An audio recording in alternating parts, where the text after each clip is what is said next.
Okay, so I'm going to talk about perovskite solar cells. And first thing I want to do is, so these are some of our recent people who have just matriculated. So Jeff's last week was beginning of this month. He's now going to be at Hope College, the same name of his program.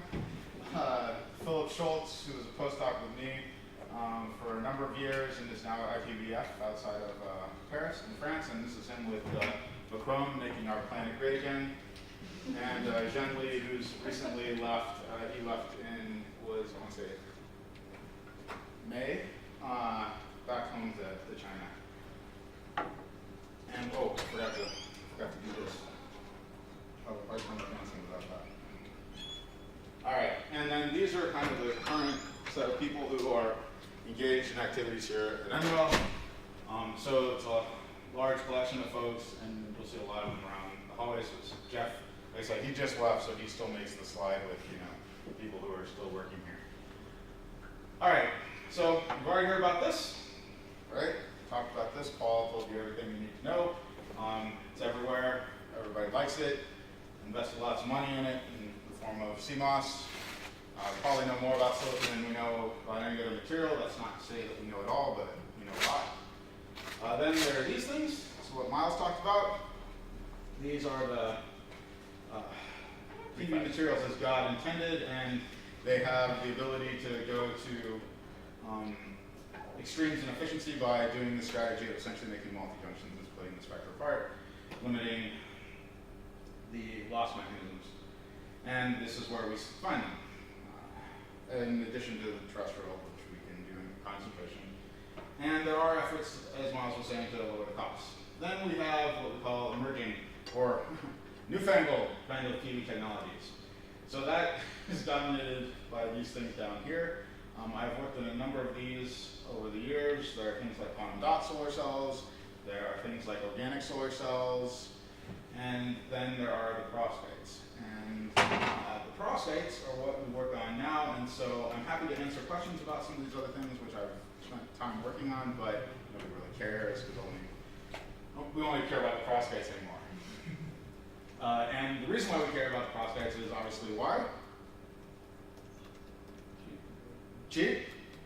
But there are lots of things that are cheap. I heard somebody else say it. Solution process, that's part of cheap. Yeah, that works cheap. But why do we really care? Potentially high efficiency. What? Potentially really high efficiency. High efficiency. Well, not potentially, right? This is as good as any of the other single junctions, for the most part. Pretty close, anyway. Yeah, it's pretty steep. That says good things. Partly it says, hopefully, that we know how to make photovoltaics after all this time of doing it. And I must say, I was super excited to see that both my colleagues showed band diagrams. How many people know who Herb Kromer is? All right, Herb Kromer, 2001 Nobel laureate for the semiconductor heterostructure. Right? I didn't include my slides on this, but there's the Kromer lemma and corollary, which is if in discussing a semiconductor problem, you fail to basically put the band diagram up, that shows that you don't know what you're talking about. And I think you've seen this for all the technologies, and this is really, really important. There is an underlying thing that has been discussed that I want to highlight in this particular talk, and that is the question of what defines the properties of a particular semiconductor. So we've talked about loss mechanisms in the context of PVs. We talked about, okay, what is the semiconductor good for? Why is the semiconductor special? You can tune the conductivity. You can tune the conductivity. How do you tune the conductivity? Doping. By doping. And what is a doping? Or the impurities. It's an impurity. What is an impurity? It's a defect. It is a defect. Right? What other kinds of defects are there? The bad man. They're the bad kind. The bad kind of defects. Well, no, but this is important because, right, we have to understand that, right, a lot of the properties we hold dear, they have both sides to them, right? A defect can be a very bad thing in the context of a device, or it can be the thing that actually enables the functionality full stop, right? So that's something to keep in mind. But yeah, basically what we want to do in a PV, light in, electrons holes. We can do multi-junctions to avoid this thermalization loss, but then we want to extract the carriers out. And we'd like to do that selectively, so we might want to tune the details of the interfaces to hopefully make that as efficient as possible. But at the end of the day, we need efficiency and stability, and we need the scalability kind of aspect too, if we're going to do photovoltaics. This is a typical kind of stack that basically is an embodiment of this, right? So here I had basically the holes collected here, the electrons collected here, absorbing here. Here we have a very similar thing where I've got my absorber, which we're calling it APBX3. So I often will refer to this as the PAL, perovskite active layer, right? We have a hole transport or an electron transport on the side, the top and the bottom of this. And of course we can flip the order of this depending upon what suits our needs. We have a metal electrode, and then we need some kind of transparent conductive contact on the bottom side. All right, so perovskites. Perovskites. So I think the stats are something like 70 to 80% of the Earth's crust is perovskite minerals. Obviously, those are not solar cell materials. We call perovskites perovskites, and we seem to ignore all the perovskites that came before. We really are talking about the halide-based perovskite systems, and more to the point, for the most part, although they aren't always, they are hybrid systems. That is to say, they contain organic cations. All of the ones that we've been looking at here can basically be grouped for solar, can be grouped by some combination of these. The methyl ammonium is this A side. I've just drawn it as a molecule, but it is as a round sphere, but it is a molecule. It's got hydrogen groups and stuff off the side. Bromine-vanadium, and you'll see what this looks like later. But cesium is the one case of an inorganic cation that we actually like for the same kind of application. Lead and tin are the things. Lead is really the thing. Bromine and iodide are also the primary halides that we're talking about. These are not things that basically appear in nature. They are synthetic. It is noteworthy that David Mitzi of CZTS fame, actually did these materials way back like in the 80s. I say that, and I can remember the 80s, so that I don't know what that says about me.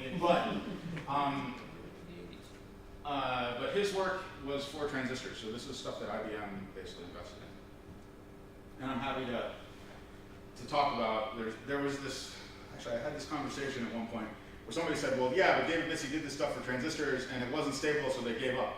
Well, that's not the story that David Mitzi tells. But, all right.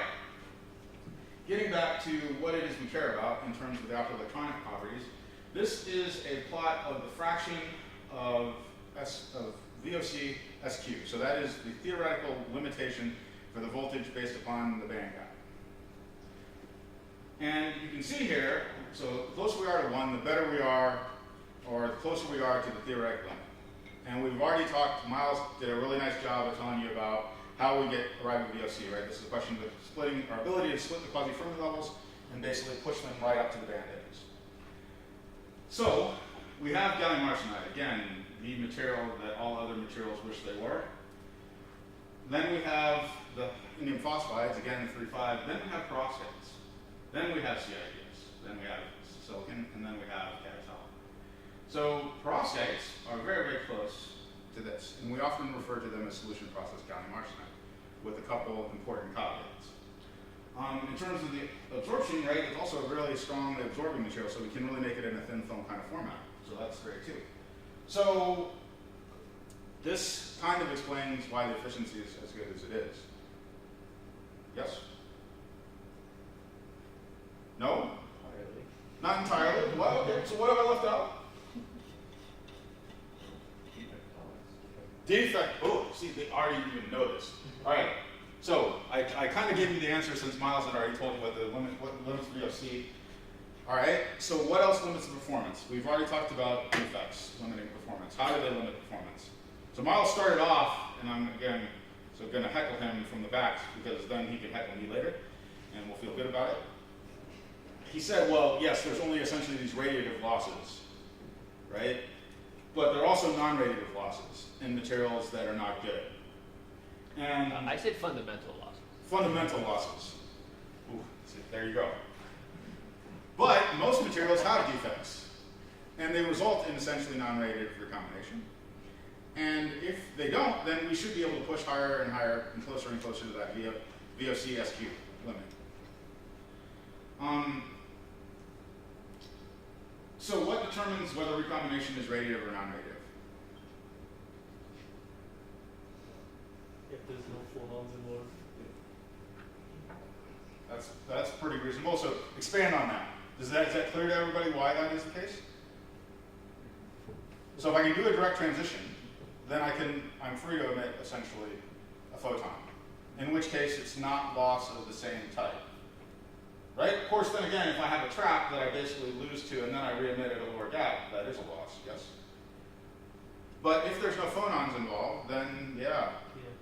Right? And phonons represent thermal energy in the context of this, which is a loss mechanism that Miles talked about pretty extensively, and something we want to avoid. All right. So what types of defects? Surfaces are defects. Grain boundaries are defects. Impurity, that was the big defect that is also the key working, what makes semiconductors special, so to speak. But also dislocations, vacancies, interstitials, there's a whole zoo of these types of things. So I showed you the plot of the VOC-SQ versus gap. And somebody's already mentioned this concept of defect tolerance. So, okay, so I'm going to remove that again. So what is defect tolerance? Putting you on the spot. So if I say something is defect tolerance, what does that mean? The performance is not affected. The performance is not affected by the defect to a point. Ooh, you guys are sophisticated. I like it. Right? So defect tolerance really is a lot about what the functional property of the material is and how the introduction of one of these zoo of things modifies that functional property. Outside the context of the functional property, the notion of defect tolerance becomes a pretty mushy type of thing, right? What does that really mean, right? So it turns out that, and that's basically what that text says. I'm not going to do this because we kind of covered this. In the context of solar cells, what makes perovskite special is the fact that they're like gallium arsenide, but they're solution processable. So that means at the end of the day, I'm left with a thin film that is, from a crystallographic perspective, a hot mess. Right? It's got all of the whole zoo of defects, and maybe some that aren't even up there. Right? It's got interstitials, it's got vacancies, it's got grain boundaries, it's got everything all over the place. But yet, it makes a really, really good solar cell. And at least for the case of the prototypical, okay, how many people here work on perovskites? I should have started at this beginning. Okay, we got lots of people. Okay. How many people have worked with perovskites that are not mappy? All right, what? Beetle iodide, quasi 2 to 3, all right. Cesium, lead, bromide, lead, bromide. Okay, that's a good laundry list. Who else? Yep. Cesium, germanium, iodide. How is that working out? Brand How's the germanium doing? new. Okay. Really? How efficient? Well, right now it's really brand new. Okay. You say that like that's some kind of like free pass on defect tolerance. It's new, so therefore it's okay if it's a crap TV. I'm giving you a hard time. Right? There's no free passes here, right? Because there's a legitimate question, especially in the context of the things my colleagues just talked about, right? Anybody who thinks that there aren't good PV materials out there that you are competing with in order to justify why it is we work on this stuff is kidding themselves, right? Silicon is awesome because we know so much about it, and it makes really good PVs, even though it has no business doing so. It's an indirect gap material. I mean, come on. Nobody makes optoelectronics out of indirect gap stuff, right? Then we got the gallium arsenide guys that, and gals for that matter, who, if they have their way, are going to make it cheaper than silicon. In which case, why would we need anything else? I'm sorry, I don't mean to pick on you. Right? But this is the thing that keeps me up at night. Like, I mean, we are trying to do something different with this technology, but we shouldn't kid ourselves that this is going to be easy. But this is basically the explanation for the defect tolerance and using MAPI as kind of the prototypical material. Now, it is not clear. So the general statements that I'll make about this Venn diagram, and this is adapted from this particular paper that was done by a colleague of mine, Vladan Stevanovic, along with some folks at MIT. And it explains kind of why it is that lead is magic in the context of defect tolerance. And if you are wanting to go away from lead, you should think very hard and very long about whether that makes sense and whether or not you're just making another CZTS. But at the end of the day, the thing that makes MAPI special is that essentially the conduction and valence bands, and normally in most of the compound semiconductors that we talked about, the conduction band is made out of S-like orbitals, right? The sphericals. P is basically what we find down here. That is not the case here. What we see here is that the lead S states comprise the top of the valence band, and the iodide P states, or no, pardon me, the lead P states are up here. So that means that when we basically introduce a vacancy or a defect, the energetics of them are such that it is possible to form states that are in the gap that would be kind of defects that would be viewed as catastrophic in the context of our functional property, i.e. the absorption of light and the long-lived carriers that we can then extract in the form of energy. But most of these are not energetically favorable to form. That is to say, these are not the things that happen. What happens are these things. And those things are not in the gap, so they don't basically impact the critical thing that we care about for the absorber. And that's the magic of the halide prosthetic. Now, the mechanism by which, okay, but somebody said it. Who was the person that said there are limits to defect tolerance? Who was that? I know it was somebody. So there are limits to defect tolerance. Please expand on that. Well, I mean, and I'm not as familiar with that. That's all right. But I mean, I say things that are wrong all the time.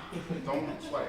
I mean, it's kind of the inverse of like the diminishing return, where you can reach a point where you basically either like create enough defects that you've now filled all those states or create new ones, or Yeah, no, I think that's a pretty good starting point, right? I mean, the other way to think about it is that Miles talked about essentially what happens in terms of engineering for radiation hardness, right? So you make the cell thin so that as you get radiation damage and you get defects associated with that, you haven't killed off your drift so much that you modify the device. So same thing happens in the context of prosthetic. If we have these states, they will scatter carriers, right? They won't create recombination and catastrophic behavior in the same way, but they will have consequences to the material properties that we will likely be able to measure. And those can and likely do show up in the performance of the solar cells. So eliminating defects is still a thing, even in a defect-tolerant material. Which, kind of begs this question about, nah, I'm not going to go there. I'll be around all week, so we have this conversation as we talk through some of the stuff, but like the concept of doping in defect-tolerant material is kind of right? It's kind of weird, right? There is this whole question about, okay, given that dopants are defects, do we want them in a solar cell? I would argue pretty strongly that no, we don't. Doping is what we do to make up for something else that's a problem. Some other defect that we don't want to see in the same kind of way. So all of this stuff is theoretical. This is some work that we did a while ago where we basically subjected an active layer to prolonged exposure in a photoemission tool. Now, how many people are familiar with photoemission? Ooh, I did not prepare any slides. Okay, so photoemission spectroscopy. Oh, perfect, great. All right. Point being, it gives me information about the local chemical environment of atoms. So I can basically look at what the local chemical environment of all my substituents atoms look like. and I can essentially look at it and know what the composition of my material is. So we essentially exposed our active layer material for a prolonged period of time to X-ray radiation, and what we found is that over time, the composition changed. The lead to iodide ratio changed. And it turns out, at least at lab scale, it's a little bit difficult to look at the organic cations, but we can do that. And so what we have is the material changing from methylammonium lead iodide into lead iodide. And we can map that in real time. Now the thing that's staggering is that this is basically so it's MAPBI3, so that would be the stoichiometric compound. We started out with a material that was substoichiometric, and we took it even farther substoichiometric. And this is basically a plot of the valence band edge of this material. And what's striking is that the valence band is not really evolving until we hit this 2.5 kind of value. So that means that on every kind of unit cell, we've essentially created a single defect. And yet, we haven't basically disturbed the valence band. Now that's not to say we've done anything, we haven't in this measurement probed what's happening in the conduction band. But this is a direct experimental verification that at least the mapping system is defect tolerant. Now, the other thing we can do, and we heard about some of these compounds from some of you guys, is we can alloy these. And alloying is special because now we begin to become even more 3-5-like. We can tune our electronic gap, and here you can actually see what these, so cesium is just an atom, this is methylammonium, this is formamidinium. This was reported by Giles Eperon, so some of you will be working with him on making some devices later this week. But you can see that we can essentially change the wavelength, change the absorption offset, which means that we can make tandem. Not only that, Giles reported, I didn't cite it here, but reported in the, I can't remember, it was Science or Nature or someplace that basically you can come up with the ideal gaps for at least a two junction tandem from just this prosthetic materials. You can do that.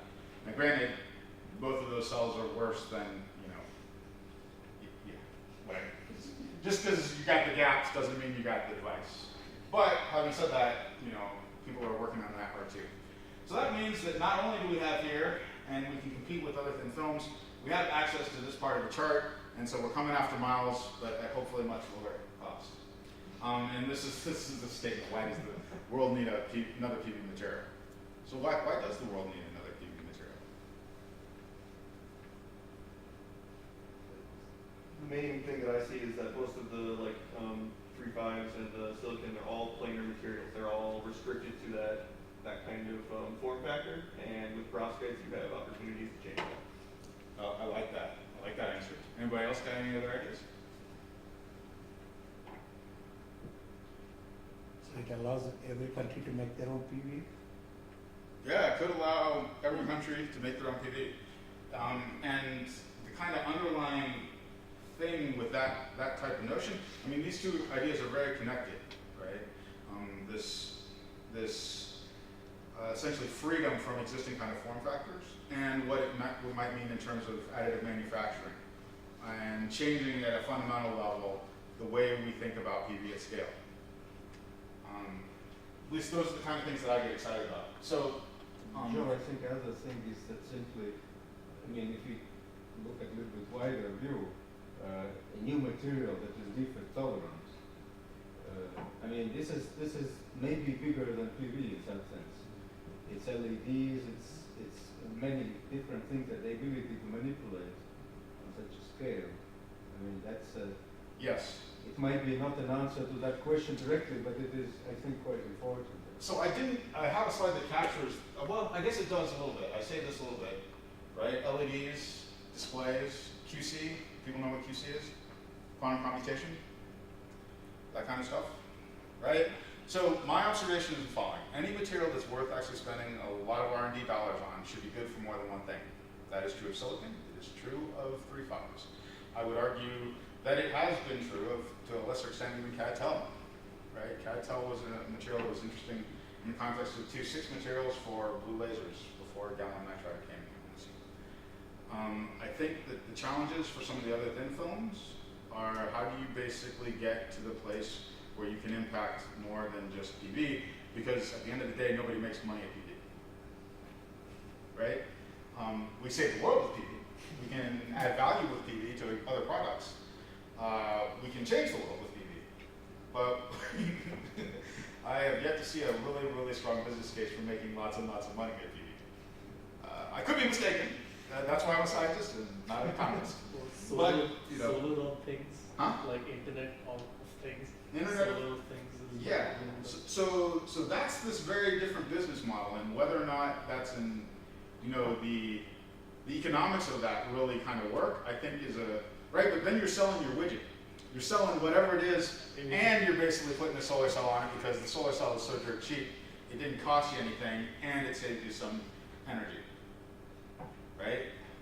But yeah, so this is why we think, and then this kind of discussion is probably more interesting than any of the text I got on the slide. But it's generally this idea that there's this opportunity to basically change the world. Not only that, because of the aspect, and Paul mentioned it, I believe, in his first talk, that we do have the opportunity to make existing PV technologies better. Oxford PV just announced a 27% silicon perovskite tandem. That is better than what you can do with silicon by itself. Now, on the one hand, you know, there's a very different kind of, I mean, there's still some challenges. Well, so I made the case for why perovskites are awesome, I hope. And I'm preaching largely to the choir, so that's always nice. So what's the problem?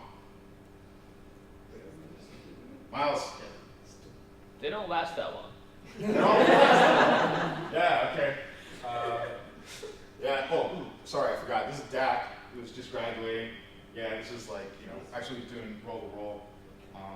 So this is a 40-meter substrate glass, flexible glass substrate. Yeah, we talked about this, right?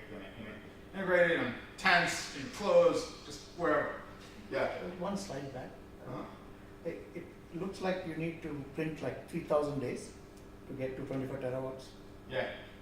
So we'll be printing all the time. Yeah. So it turns out if you actually do the calculations, depending upon the details, this is one calculation that was done by a colleague of mine. I did another one. So if you look at the total volume of the top like 10 worldwide publications, yeah, you can. Newsprint is one of the things we produce at the kind of volume that would be comparable to terawatts, and it seems like we should be able to do it. There are things that are manufactured more rapidly, but they tend to be, I believe, limited not by supply but by demand, like saran wrap. You only need so much, I guess. I could be mistaken about that, but that's my understanding. So, but this thing Miles mentioned, they don't last very long. How am I doing on time?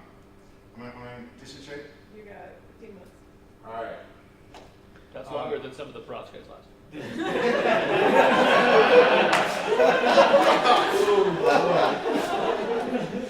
Maybe your perovskites, but not mine.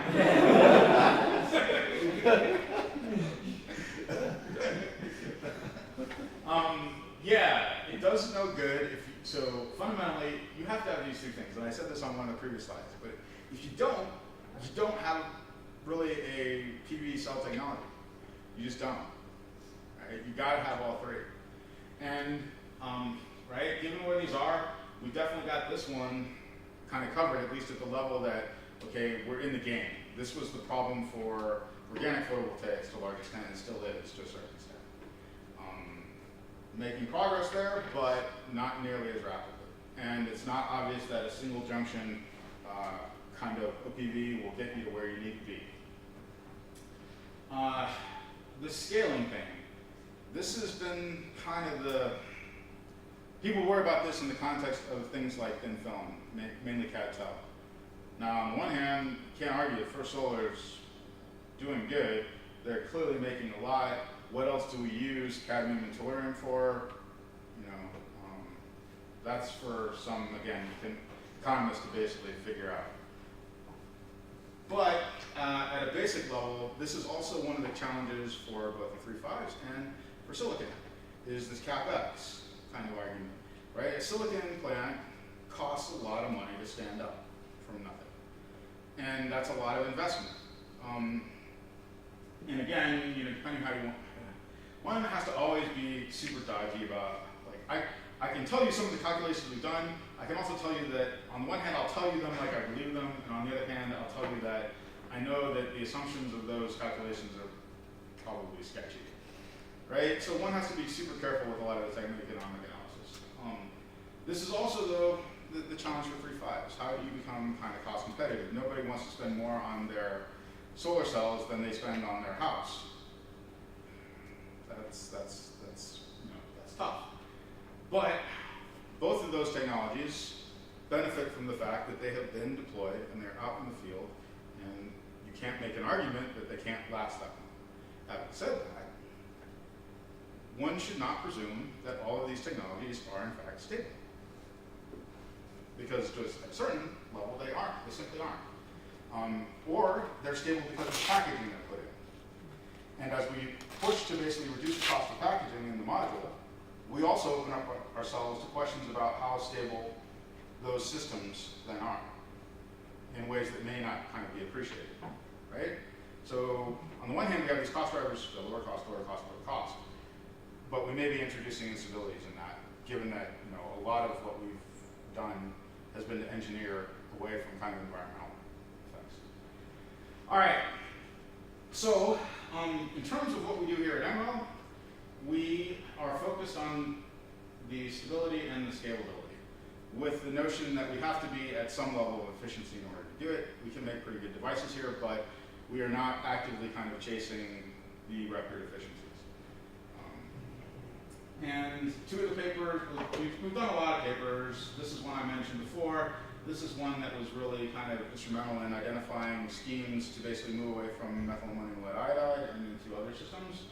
And this is the first kind of stability assessment that was published kind of early on and showed that the interfaces are actually a primary source of some instabilities in the devices. This is some more recent work that we've done in terms of looking at processing at scale. And this is some work, so I don't have 1,000 hours, right? I only have 10 minutes now. So I won't take the full length of my perovskite solar cell stability for the rest of this talk. Although I'd love to do that.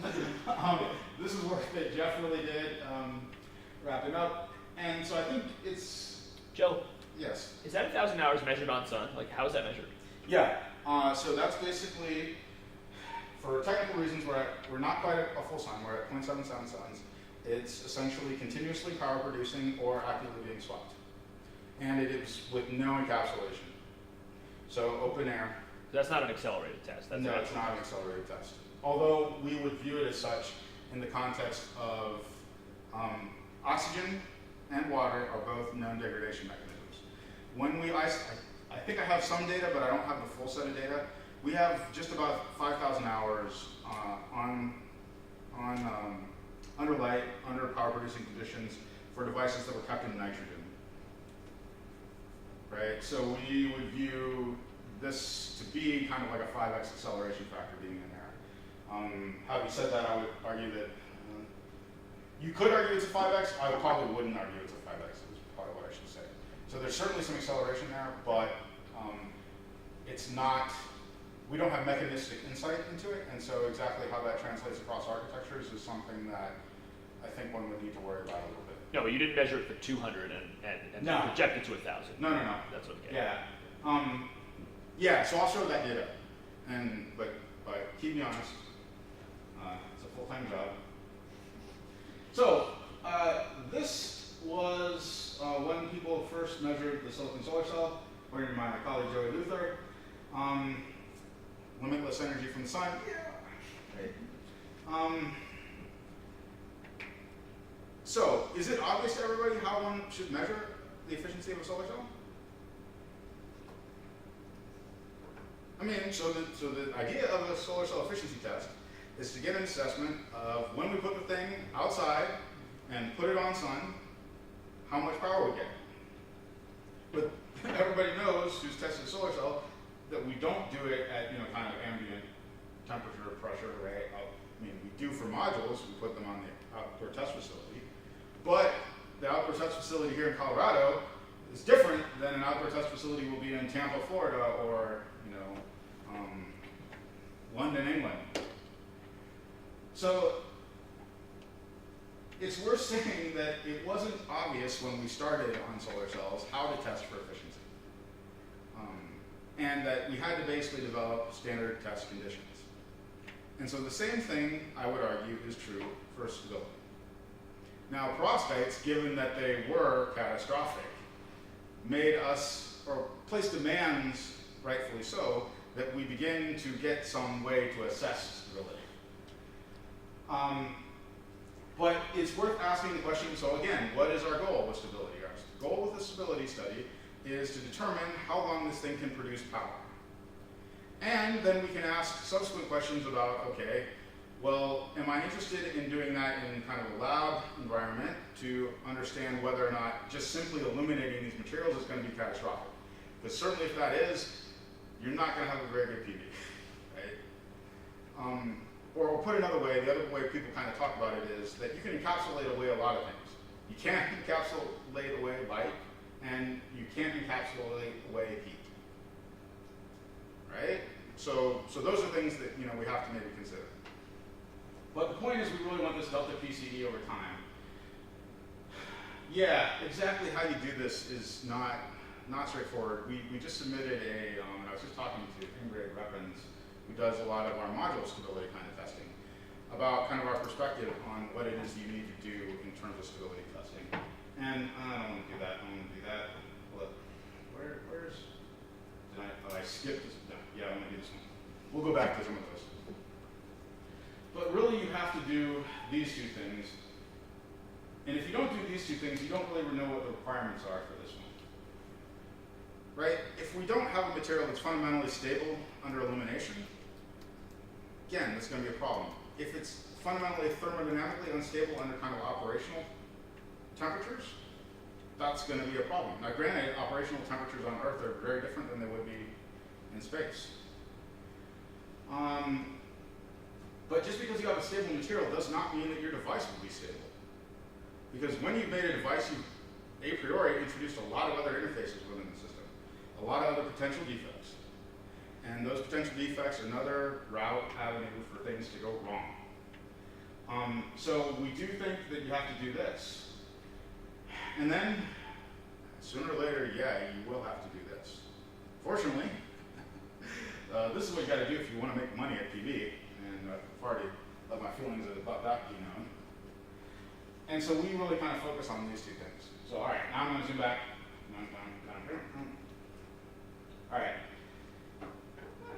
So these are our typical device stacks, and typically we are in what we call a NIP structure. So we have the electrons extracted through the transparent contact, and we have a whole transport material, which is oftentimes for these materials, or for these device stacks, spiral-omnitab, and we'll show you why explicitly that we don't like that. And then gold or silver is often used. Those are bad. We like molyoxide aluminum, and again, I'll be here all week, so we can talk about why that is, given how much time I got left. But yeah, these interfaces are a big concern for us. So these are some diagrams of stuff you'll see around the lab. Basically, this is a combinatorial degradation setup. So it allows us to test a bunch of substrates, each with a few cells on each substrate, and we can essentially run them under load, exposed to light, producing power over long periods of time. And in this case, there's just sitting out in the ambient lab. They aren't quite at, actually no, these are what, you can see the water cooling here. For the experiments I'll be talking about, the cells are all kind of held at 25 C. And that is a pretty important thing, right? Because at elevated temperatures, other things go bad. We also have this flow cell geometry. So I mentioned, and I'll show you a little bit of the data where we basically we eliminated oxygen and water and what that did to the stability. But of course, we can also use these to essentially add oxygen or add water, and hopefully separate out the impacts of those two things differently. So this is this early report in 16, so this is an eon ago in perovskite years. But here you can kind of see the fact that when we had the relative humidity in the lab higher, the devices would go even more quickly, and when the relative humidity was lower, it was basically more stable. You'd see the evolution of the JVs, but the key thing that we had done, and this is some EQE that basically really shows that we had a real change in the active layer happening, because we basically were left with just the absorption out in the blue, which is indicative of what I had in state. But yeah, this monoxide aluminum contact actually is significantly more robust than gold or silver. Again, in the case of silver, there are lots of reasons not to like it from a cost perspective, and the interactions with halides are not good. Gold is equally problematic from a cost perspective, but is often viewed as inert. It is not. There's been some nice work of EPFL that showed that metal ingress is a huge problem into the halide active layers. So we like our monoxide aluminum, not least of which is because it's cheap. Here's some photos so you can see kind of how things bleach. Yellow is obviously bad. Dark is better. So again, the other thing that's kind of neat is that if we use this moly oxide, we separate out the role of the electrode, or the metal's work function in how the device operates in some nice ways. So in this case, we still have essentially spirometad in here. And spirometad is this organic molecule that then you dope with lithium. How many people, everybody knows about lithium-ion batteries. How many people have worked with lithium? Goes everywhere. It's a mess.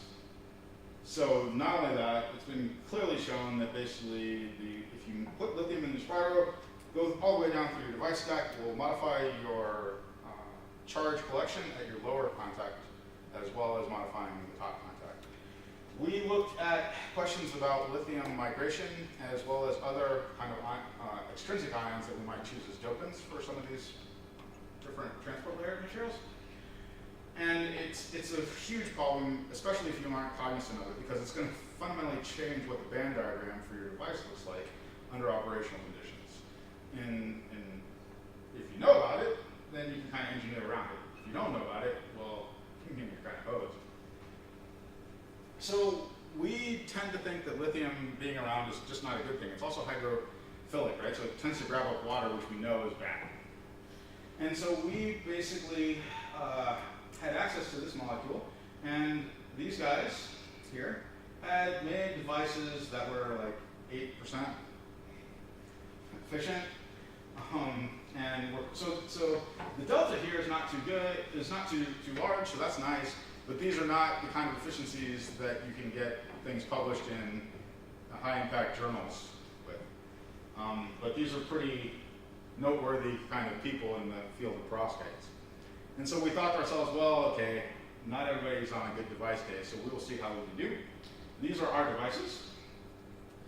And so here you can see that when we optimize the EH44, which is this molecule with place spiro, that doesn't require lithium for doping, we're actually able to get a device that's a slightly higher performance level than the spirometad control. So that's nice. So we've eliminated this thing that gathers water, and we've replaced it with something that does better and is hydrophilic, so it keeps water out. So we're like, okay, we've solved stability, put it in a device. So, okay, I don't know what's going on here. Yeah, that's not good. And then, okay, so this is better than that, but only just. So what about the titania interface? Titania is used as in paint to create whites. What else is titanium used for? Right? Sunscreens, yeah. So what does that mean about titanium? It absorbs UV. Yes, I heard UV. Okay. And not only that, it's self-cleaning. It's photocatalytic. So it absorbs UV and it will do chemistry on its surface. So a colleague of mine, when he told me he was working on plastic solar cells, this is before I came to NREL and was appropriately educated. I was like, well, why on earth would anybody make a plastic solar cell, right? You put a plastic toy out in the sun, it bleaches. So why would anybody do that? But now you're going to put it in contact with a photocatalytic material, right? You're going to put organic stuff, i.e. the A site, in contact with photocatalytic material. Nothing good can possibly come of this, right? Stands to reason. So it does stand to reason, but you got to have proof. So we use a technique called top sims. How many people are familiar with top sims? How many people are familiar with sims? So it's secondary ion mass spectrometry. So basically what we do is we bring in bismuth, we knock stuff out, and we measure what the masses are. And the top sims is especially nice because we can basically see the whole cation without fracturing it. So we can actually see it come out. Because oftentimes if the energy is too high, right, you will blatant the material apart, which is another thing that I'll maybe mention right at the end. So there's a lot of stuff going on here, but point being, we can basically look at all the substituents in our film as a function of depth and where it is.